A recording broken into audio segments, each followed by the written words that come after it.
Você vai querer mesmo a musiquinha do plantão? Eu quero.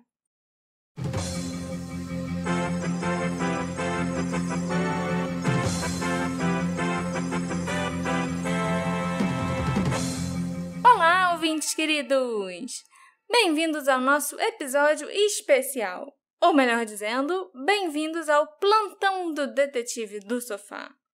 E nessa edição especial e urgente do nosso podcast, eu vim dar uma notícia muito boa para vocês.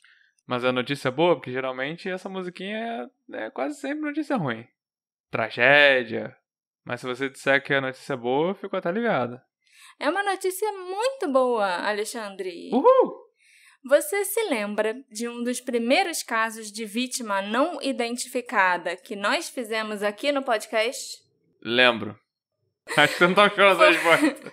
Eu fiquei desconfiada do seu lembro. Eu te conheço. Te conheço há 10 anos. Muito bem. Mas, então, para você, relembrar, foi o episódio 22 sobre a Jane Doe de Eldorado, também conhecida como Mercedes, Cheryl Ann e outros nomes, assim. Enquanto você tava lá na costureira, provando o vestido de noiva, eu ouvi o episódio, tá? Então eu tô atualizado. Coisa que, inclusive, eu acho que talvez vocês, ouvintes, queiram estar atualizados. E eu ouvi o episódio 22 antes de ouvir esse aqui. É uma ótima sugestão. Tô sabendo de tudo. Tô surpresa. Poxa. Fiquei sem palavras agora. Mas então, você se lembra da nossa Jane Doe de Eldorado? Lembro sim. Você sabia que ela finalmente foi identificada? Conte-me mais. É porque eu sabia. Se eu falar que não, também eu vou estar mentindo. Você me falou, mais cedo. Ok. Eu vim aqui exatamente para contar para vocês quem era essa mulher misteriosa e como foi a vida dela de verdade. Eu vou fazer um resuminho aqui, para vocês lembrarem de quem eu tô falando. Mas quem quiser deve sim seguir a sugestão do Alexandre e voltar lá e escutar esse episódio número 22 para ter tudo mais fresco na memória igual a ele. E quem não escutou tem que escutar, porque senão isso aqui não vai fazer o menor sentido, né? Sim. Bom, a Jane Doe de Eldorado, que a gente chamou acho que de Mercedes ao longo de grande parte do episódio para facilitar, e também porque, esse era um dos nomes que ela usava, era uma mulher que foi encontrada morta num quarto de um motel na cidade de Eldorado, no Arkansas, em julho de 91. O James McAlphin, que era o namorado dela na época, acho que era até ex-namorado dela, foi quem atirou na Mercedes e a matou. Ele está preso até hoje por causa desse e de vários outros crimes que ele cometeu. E ele sempre alegou que ele sabia a verdadeira identidade dela, mas que ele só contaria se ele recebesse um bom dinheiro. A nossa Jane Doe estava num relacionamento abusivo com o assassino dela há muito tempo. Ela tinha vários nomes falsos e, inclusive, tinha sido presa algumas vezes. Mas foi só quando ela morreu que a polícia se tocou que ninguém sabia quem ela era de verdade, porque as identidades que ela usava eram falsas. Muita investigação foi feita e muita coisa chegou a ser descoberta sobre ela, mas o principal, quem ela era, só foi descoberto em maio de 2022, agora, através das tecnologias de DNA. No dia 25 de maio, há 2 dias atrás, a polícia anunciou que o nome verdadeiro dela é Kelly, além de vários outros detalhes sobre a vida dela que eu vou contar para vocês. O sobrenome dela e da família não foi divulgado para que eles consigam ter alguma privacidade nesse momento, E Kelly era um dos nomes que ela já usou, não foi? Sim. Você quer... Eu não lembro, do contexto, que ela usou esse nome, ou para quem ela deu o nome de Kelly. Se você lembrar, você pode contar aí. Em 90, ela morou com uma família negra no Texas por algum tempo. Eles a acolheram quando ela disse que não tinha onde morar e que tinha fugido da Louisiana. Para essa família, ela disse que o nome dela era Kelly Carr. Ok. Então, ela deu o primeiro nome verdadeiro para essa família, sim, Mas a gente não tem como saber se o sobrenome dela de verdade também era esse, se ela era Kelly Carr. já que o sobrenome nunca foi divulgado pela polícia. Uhum. Mas será que era mesmo Kelly Carr? Ou será que ela só falou o nome e inventou um sobrenome? Agora eu fiquei curiosa. Como eu já disse para vocês, o nome verdadeiro da Jane Doe de Eldorado é Kelly. Ela nasceu em 1968, na Virgínia. A mãe da Kelly se chamava Brenda e ela sempre achou que era filha do primeiro marido da mãe. A Kelly tinha uma irmã mais nova, de quem ela era muito próxima na infância e que ela passou a vida toda tentando proteger e cuidar. Ela nunca conheceu o pai verdadeiro. Ela nem sabia que aquele homem que a criou nos primeiros 4 anos de vida não era o pai dela, né? E o pai biológico também não sabia da existência da Kelly. Tanto que em 2019, quando os testes, de DNA encontraram parentes dela do lado paterno da família, parentes por parte de pai, ninguém fazia nem ideia que ela existia. Ninguém sabia se ela tinha se alguém tinha uma prima desconhecida, alguém que teve filho e sumiu. Sim, alguém que teve um filho e abandonou e toda a família ficou surpresa. Sim, mas, na verdade, nem o pai sabia que ela existia, então isso tá explicado. A mãe da Kelly, a Brenda, e o primeiro marido tinham bons empregos e tinham uma vida normal e estável com as 2 filhas. Mas em 72, quando a Kelly tinha 4 anos, eles se divorciaram. Logo em seguida, 2 meses depois do divórcio, a Brenda se casou novamente. O segundo marido dela era muito abusivo, não só com a esposa, mas com as 2 pequenas enteadas também. Infelizmente, esse segundo casamento da mãe durou 7 anos. E durante esses 7 anos, a Kelly teve que aguentar esse padrasto horrível. E foi aí que a vida dela começou a mudar e a piorar bastante. Não só a dela, mas a da mãe e da irmãzinha também. Existem rumores que a Brenda engravidou novamente desse segundo marido e que ela deu o bebê, uma menina, para uma família de agricultores que morava próximo. Então, talvez a Kelly tivesse outra irmã também, que ela nunca chegou a conhecer e que pode ter tido uma vida melhor que a dela. A gente só pode torcer. Após 7 anos daquele casamento abusivo, a mãe da Kelly se divorciou do segundo marido. A Kelly já tinha 11 anos quando a mãe dela resolveu se casar uma terceira vez. Só 1 mês depois do segundo divórcio. Então, a mulher se divorciou do primeiro marido, 2 meses depois casou com o segundo. Se divorciou do segundo, 1 mês depois casou com o terceiro. Ela era muito rápida. Sim. E a gente também não tem nem como saber se esse terceiro marido da mãe teria sido um bom padrasto para Kelly e para a irmã dela, porque esse homem se matou poucos meses depois do casamento, em dezembro de 79. Caraca. A mãe da Kelly, a Brenda, sempre dependeu dos pais dela e de homens para pagar por tudo na vida. Ela foi muito mimada pelos pais quando ela estava crescendo e nunca precisou trabalhar. Ela vinha de uma boa família, que era bem, financeiramente falando. A mãe da Kelly, né? A mãe da Kelly. Eles tinham cavalos caros e a Brenda sempre teve tudo o que ela queria quando ela estava crescendo. Ela se casou a primeira vez e ela dependia do marido, Ela nunca teve emprego, então, quando ela casou, era o marido que bancava a família, o primeiro marido. E isso aconteceu ao longo da vida dela toda. Depois, ela dependeu do segundo marido, do terceiro. Ela sempre dependeu de homens para conseguir se manter. Uhum. Nos 2 anos seguintes, em 80 e 81, a Brenda, a Kelly e a irmãzinha dela moraram em Charlottesville, na Virgínia. A Brenda tinha recebido o dinheiro de uma apólice de seguro de vida do terceiro marido, aquele que se matou, e elas até puderam viajar para Virginia Beach nas férias. Quando elas voltaram para casa, a Brenda resolveu largar a Kelly e a irmã com uma das tias delas e se mudar para Virginia Beach sozinha, para aproveitar uma nova vida de solteira, ou viúva, ou divorciada. As 2 meninas acabaram morando com a tia por cerca de 1 ano e meio, e só quando a Kelly já estava com 15 anos que a Brenda apareceu e quis levar a Kelly para morar com ela em Virginia Beach.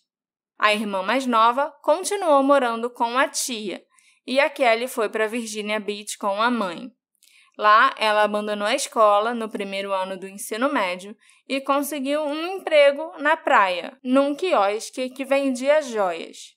Era a Kelly que ficava responsável por fechar o quiosque à noite e levar a mercadoria e o dinheiro para o dono da loja.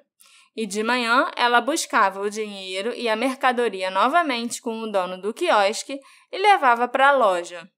Em certa noite, quando a Kelly já tinha fechado o quiosque e estava indo levar o dinheiro e as coisas valiosas para o dono do quiosque, a própria mãe dela a roubou. Eita.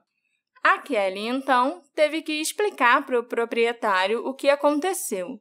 E eu nem imagino como ela deve ter ficado envergonhada.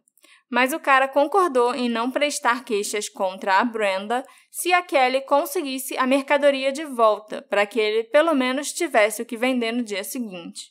Aparentemente, essa não foi a primeira vez que a Brenda foi acusada de roubo. Na verdade, era assim que ela geralmente tinha passado a conseguir dinheiro. Ou ela roubava, ou ela pegava com um cara que ela conhecia. Já que nessa época ela já não estava mais casada, né? O marido dela tinha morrido. No verão de 83, quando a Kelly tinha 15 anos, uma das tias dela, a irmã da Brenda, foi morar com elas duas em Virginia Beach. Em um período de 3 meses, elas tiveram que se mudar 3 ou 4 vezes, porque a Brenda não pagava o aluguel. A Kelly trabalhava, a tia trabalhava, então existia dinheiro para pagar os aluguéis. Mas, de alguma forma, a Brenda gastava todo o dinheiro com outras coisas e o aluguel era deixado de lado. Aí, elas sempre eram despejadas. A tia, depois desses 4 meses, não aguentou mais viver assim e foi embora. Em algum momento, entre 84 e 85, quando a Kelly tinha 16 ou 17 anos, ela e a Brenda se mudaram para a Flórida.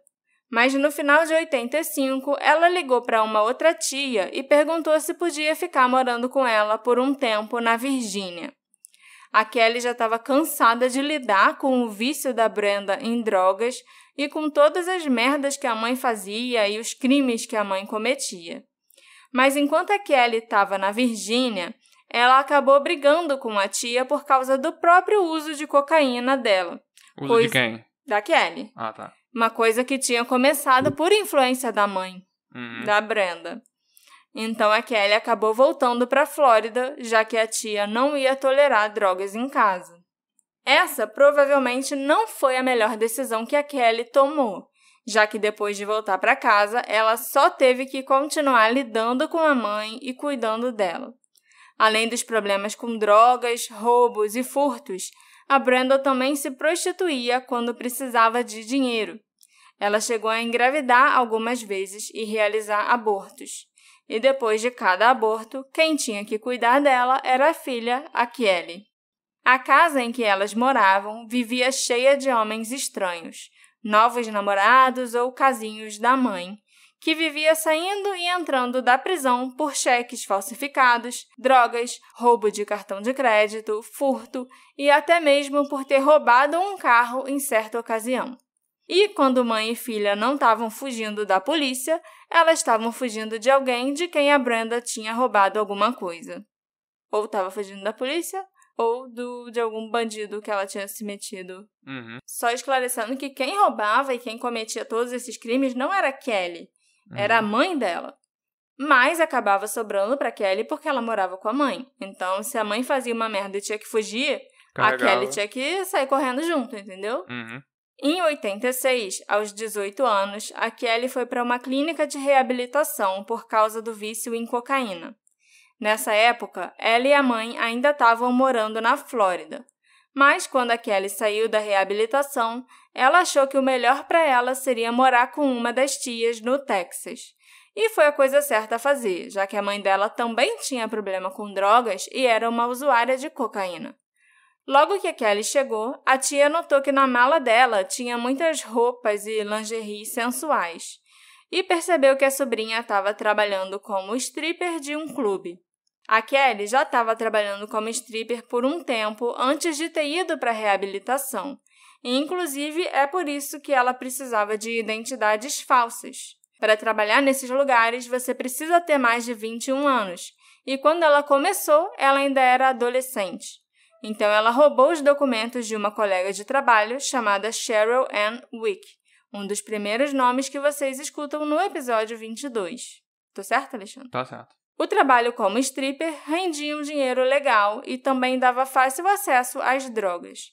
Era a forma que a Kelly encontrava de pagar o aluguel para ela e para a mãe.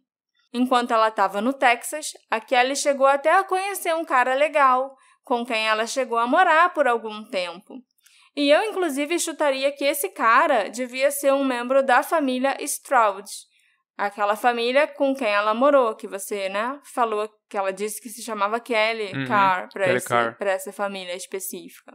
Então, assim, a gente já sabia no episódio 22 que ela tinha morado por um tempo com essa família no Texas e que ela tinha dado para eles o nome de Kelly.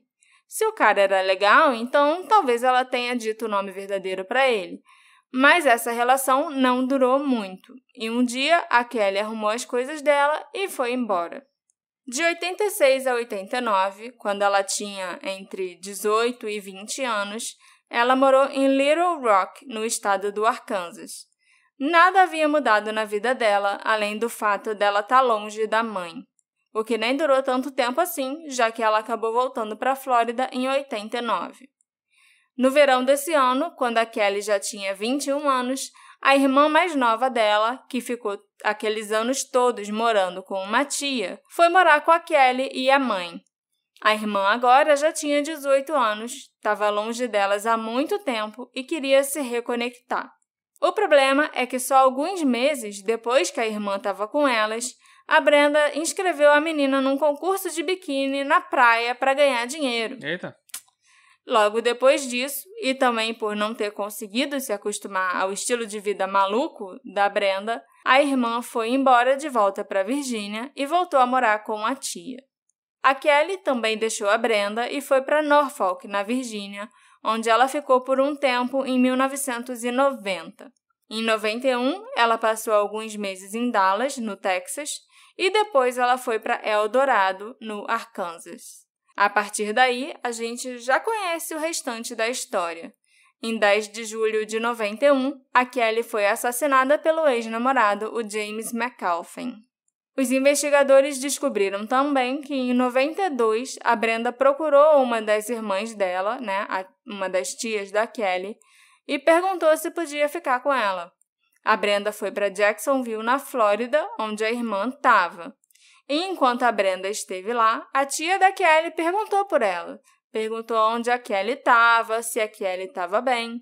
E a Brenda disse que não via a filha há um bom tempo. Nessa altura já tinha morrido. Sim, exatamente. O triste é isso, é que a Brenda nem parecia se importar com o paradeiro da filha, que já estava morta em 92, quando isso aconteceu, quando ela foi lá morar com a irmã. Mas eu, sinceramente, não fico surpresa, não. Dela não ter se importado, dela ter meio que cagado. Acho que ninguém deve ter ficado, Porque a mãe da Kelly não era lá muito normal. Nessa ocasião, a Brenda roubou o dinheiro da irmã e depois foi embora. Em algum momento, ela voltou para Virgínia, onde ela morreu em 2008. Quando ela morreu, ninguém na família sabia que a Brenda estava na Virgínia ou que ela tinha morrido. Ela já tinha cortado o contato com eles há muitos anos. Depois dos testes de DNA e de finalmente terem encontrado uma compatibilidade e descoberto quem era aquela Jane Doe, a família da Kelly finalmente sabe o que aconteceu com ela. A irmã mais nova e as tias, que ainda estão vivas, se perguntavam há mais de 30 anos onde a Kelly poderia estar. E elas ficaram muito tristes ao saberem que a vida dela terminou aos 23 anos. Essa história da vida da Kelly foi publicada num texto escrito em primeira pessoa pela Yolanda McClary, que foi uma das genealogistas que trabalhou nesse caso e que conseguiu descobrir quem ela era. Eu acho improvável que mais coisas sejam reveladas, como o sobrenome dela ou o nome da irmã, por exemplo. Mas talvez a investigadora Kathy Phillips realize uma coletiva de imprensa junto com os genealogistas para falarem desse caso. Aí eu vou manter vocês, atualizados, se essa coletiva realmente acontecer. A Kathy, para quem não lembra, trabalhou no caso do assassinato da Kelly desde o princípio, e era ela que não deixava o caso esfriar. Se não fosse pela Kathy Phillips, a identidade da Kelly nunca teria sido descoberta. Inclusive, você falou no episódio que ela te falou que ela nunca ia se aposentar até Hoje em dia, agora... isso. Sim, e agora ela se aposentou. É verdade. Eu até fiz piada, tipo, ela não vai se aposentar, a gente também não. Uhul. Sim, ela agora vai poder se aposentar. Uhum. E ela também tinha falado que ninguém mais lá no departamento de polícia se interessava por esse caso porque ninguém ia ganhar reconhecimento por ele. O assassino da mulher já tinha sido preso e condenado. Então, descobrir quem ela era, o que ia adiantar, importa, né? sabe? Não ia importar, não ia valer de nada pra ninguém. É uma mulher que se importa, né? Você Sempre falou isso outras vezes, é uma mulher que se importa. Sim, pois é. Com isso tudo, a gente percebe que o James McAuliffe não sabia de nada sobre a vida da Kelly. E que talvez, no máximo, o que ele podia saber era o primeiro nome dela ou algo assim, mas eu acho que nem isso. Tudo que ele disse ao longo dos anos para os policiais e para os jornalistas era mentira. Ele só queria tentar ganhar dinheiro. Ele chegou a dizer até que quando a identidade dela fosse descoberta, vários outros casos arquivados seriam resolvidos. E que ela tinha envolvimento com uma quadrilha de tráfico humano e até que ela sabia o que tinha acontecido com o trio de Fort Worth. E nada disso é verdade. Tem uma parte de mim que gostaria que fosse, sim, verdade, porque outras famílias também teriam ficado aliviadas de saber o que aconteceu com seus entes queridos. Não só a família da Kelly. E outros casos tão doidos quanto esse poderiam ter sido resolvidos. Mas isso só tornaria a vida da Kelly ainda mais trágica e mais triste. Agora que a gente já sabe quem ela é, que ela tem o nome dela de volta e que a gente já conhece um pouco mais sobre a história verdadeira dela, vamos deixar a Kelly descansar em paz. Eu fico muito feliz da gente estar lançando esse episódio especial, porque um dos casos que a gente contou lá no início desse podcast foi solucionado. Uhul. E tomara que isso aconteça mais vezes, né? Para eu poder fazer mais plantões especiais do Detetive do Sofá para vocês. Uhum. Qual o caso que você mais gostaria de ver solucionado, Alexandre? Eu não esperava essa pergunta, se você tivesse falado... Na verdade, eu ia falar outra coisa. O que você ia falar? Antes da gente terminar. Que, quando você fez o episódio 22... Esse foi o episódio que estreou, e graças a Deus nunca mais voltou, o quadro O Vidente Me Disse. Eu não lembrava disso. Foi quando você, sei lá, você acabou o episódio, você não tinha mais o que falar, aí você foi num grupo de videntes e Eu descobriu... ainda tô nesse grupo, tá? Outro dia eu entrei lá e perguntei, gente, alguém aí tem, sabe, recebeu algum sinal, alguma coisa sobre a Asha Degree? Aham. Mas, não, ninguém... Ok, mas dela. assim, você entrou no grupo e você viu até que já tinham pessoas falando sobre a Eldorado Jane Doe. E aí você viu que cada um tava falando uma coisa, se contradizendo. E aí Coisas muito você aleatórias. viu que escolheu um cara que você preferiu e ele te passou algumas coisas. Eu anotei algumas dessas coisinhas aqui. O quê? Pra gente conferir o que eu queria. Porque assim, se tivesse certo, eu ia calar minha boca e nunca mais ia falar mal de vidente na vida. Eu também. Entendeu? Mas vamos pra você ter falado assim, o cara não devia estar certo, não. O vidente que você comentou, ele disse que o nome dela começava com M e terminaria com T. Como se fosse uma Margaret. Nome ou sobrenome? Nome. Ah, tá. Como se fosse uma Margaret, algo assim. Ih, tá muito errado. O sobrenome, ele teria uma inicial da letra K. Tá como errado. Se fosse uma Kendra ou um Kendrew. Quer dizer, pode ser que tenha Tem que certo, né? Mas... Não, a gente não sabe o sobrenome dela, então a polícia não divulgou. Pô, mas já errou o primeiro nome, vai acertar o segundo nome. ele acertou a letra do segundo nome no primeiro nome, que ela é Kelly. Mas ele falou que o sobrenome começaria com K. Não, vamos considerar que ele errou. Eu também acho. Que ela morava num terreno de clima quente. Ela morou Flórida, no Texas, né? Flórida, nesses lugares, sim. Provavelmente então, numa casa bege de 2 andares. Não faço ideia, não tenho como saber. Que tinha um Camaro azul na garagem. Não tem como com saber. Com placa de Fort Worth. Não, com certeza não. Ela, de acordo com isso que a polícia divulgou, ela nunca nem teve em Fort Worth. Que a cor favorita dela devia ser rosa. Que ela não gostava de cenoura. Você falou isso tudo. Tipo, você tá reagindo surpresa, mas você falou isso tudo naquele episódio. Tem muito tempo. E que ela gostava de sundae de chocolate. Quem não gosta de sundae de chocolate? Pode ter acertado aí. Pode ter acertado. Também pode ter acertado que a cor preferida dela era rosa. A gente não sabe. E ela também podia não gostar de cenoura. Você não gosta de cenoura? Não ligo, não. Não, Mas, assim, não é tão incomum. Eu acho que em relação à casa de 2 andares... Porque, assim, você narrou uma história de vida não, triste com certeza dela. não. Com sabe? certeza Eu não imagino nessa história triste uma não, casa de 2 andares. Talvez quando ela era bem pequena, quando a mãe dela ainda tinha o primeiro marido, que parecia ser gente boa e tal, que ele achou a vida toda que era o pai dela e tal... Talvez ela tivesse morado numa casa assim, mas depois, com certeza não. Mas então eu acho bom que o quadro vidente me disse. Tava pensando em trazer ele de volta? Acho... sei lá, né? Tudo bem. Ok. Agora eu quero saber de vocês, meus queridos ouvintes. Qual o caso que a gente já falou aqui no Detetive do Sofá, nesses mais de 70 episódios, tirando o Brian Schaefer, é claro, que vocês gostariam de ver resolvido num futuro próximo? Com musiquinha da Globo. Com meu plantão do Detetive do Sofá. Qual caso você quer que eu chegue aqui e fale, olha só, o caso tal foi resolvido, gente. E conte a história pra vocês. Me responde aí nos comentários desse de onde desse puder post, botar o comentário. Onde você tiver. Não sei. Entre em contato comigo nas nossas redes sociais, @Detetive do Sofá, e me conta qual caso você gostaria que fosse resolvido agora, no futuro próximo. Que caísse do céu a solução, que nem esse caiu. Exatamente, né? Apesar de que esses já estavam ralando pra descobrir a identidade dessa mulher há muito tempo. A gente se encontra na próxima investigação? Acho que sim. Tá bom. É isso aí. Tchau, tchau. Tchau.